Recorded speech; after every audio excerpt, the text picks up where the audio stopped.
Shaharning markazi Oybekdamiz o'rtoqli Angel Foodni bilmagan odamni o'zi bo'lmasa kerak. Hozirgi kunda International English School faoliyat yurityapti. Men bu joy petak deylarmidi? Siz kommentariyada yozib qo'yarsiz.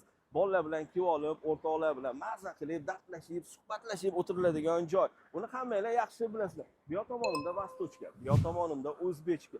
Shaharning olov joyi siz uchun 3 xona, 4 xona qilingan tayyor remont mebellari bilan maza qilib yashashinglar uchun yoki shuni soqqani soqqaga urib arendaga berib yuborishinglar uchun tayyorlab qo'ygan uyimizning obzorini bitta ko'ring, ko'rishingizdan oldin metro ham shunday yonginamizda shuni ham eslatib o'tib dedim. Endi uyga ko'ramiz. Podyezddan kirishdan mana shunaqa chiroyli prixoshga qaranglar, uyga kirib kelishinglardan ko'nglinglar yayrab ketadi, chunki oqlikda juda ham ko'p ishlangan. Bu yoq tomonimizda zalimizda bo'ladi. Allohim har bir mana shu videoni ko'rayotgan bizni kuzatuvchilarimizga bundanda yaxshi uylarni nasib qilsin. Eng kamida mana shunaqa uylarni nasib qilsin. Bu yoq tomonga o'tadigan bo'lsa, kuxnyamizda ko'ryapsizlar, kuxnya ham qanaqa chiroyli tarzda qilingan, idealni, просто нет слов deydi, deydi.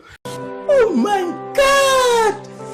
Wow! Bu yoq tomonimizda spalnya xonamizda bo'ladi. Spalyaga ham e'tibor beringlar, juda ham idealni tarzda ishlangan. Bu yoqdan chiqmoqmiz, bolajonlarning xonasiga kirib keldi.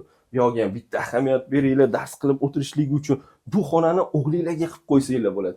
Endi keling. Men sizlarga qizlarimiz uchun ham bitta xona qilib qo'yganmiz. Bu yoqni ham bitta ko'rsataylik. Qaranglar, qanaqa chiroyli, nejno turibdi. Endi bu yoqni ham bitta ko'rsataylik. Bu yerda birinchi hojatxonamiz.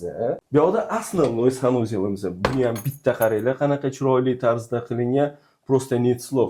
Hurmatli kuzatuvchilar, shaharning markazidan 3 xona, 4 xona qilingan 5-qavatda joylashgan jami 9 qavatli oddiy fransuzskiy planirovkali domda. Ko'rdinglar, hamma narsasi bor. Faqat kiyim-kechagingizni olib keldingiz va maza qilib oilangiz bilan yashadingiz. Hayitkincha narxiga keladigan bo'lsa, $158,000 so'raymiz, ozroqgina kelishtirib, baraka qilinadigan joyi bor. Mana shunaqa zo'r uy-joylarni yo'qotib qo'ymaslik uchun Uy-joy sitiga obuna bo'lib qo'yishni unutmang. Uy-joy siti bilan hamisha oson va qulay.